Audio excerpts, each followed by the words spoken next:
হ্যাঁ গাইস, কুকুর ছানা মতন দেখতে এই শালা বাল ছানাটা। হ্যাঁ গাইস, চলো তোমাদের শুরুতে বলা যাক। তো হ্যালো গাইস, আজকে সকাল সকাল বেরিয়ে পড়লাম আমার ফ্যামিলিকে নিয়ে একটু ঘুরু ঘুরু করতে। হ্যাঁ, তারপরে চলে আসলাম ট্রেন স্টেশনে। আর এইখানে প্রত্যেকদিন ট্রেন আমার লেগে অপেক্ষা করে, আজকে ট্রেনের লেগে আমাকে অপেক্ষা করতে হচ্ছে। তো গাইস অলরেডি চলে এসেছে চকচকে ঝকঝকে প্লেন, না মানে ট্রেন। হ্যাঁ গাইস, ট্রেনটা এতটাই ফাঁকা ছিল যে তোমাদের বলার মতো নয়, দাঁড়িয়ে থেকে বসে বসে যেতে হচ্ছিল। তারপরে গাইস 2-3 দিন কাটাতে কাটাতে চলে আসলাম হাওড়া প্ল্যাটফর্মে। হ্যাঁ, তারপরে চলে আসলাম চিড়িয়াখানা জন্তু জানোয়ার দেখতে। হ্যাঁ গাইস, ঢুকতে না ঢুকতেই কুকুর ছানা।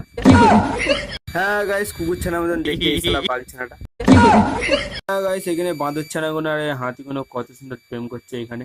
अबे साला क्यों टेम पे इसका ना।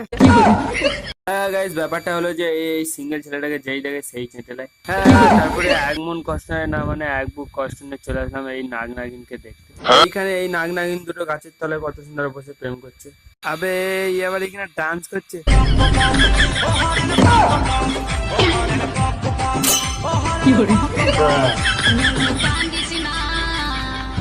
হ্যাঁ গাইস, কিছু কিছু সাপ তাদের সংসার করতেই ব্যস্ত। হ্যাঁ গাইস, পুরো ভিডিওটা দেখার লেগে অনেক অনেক অনেক ধন্যবাদ।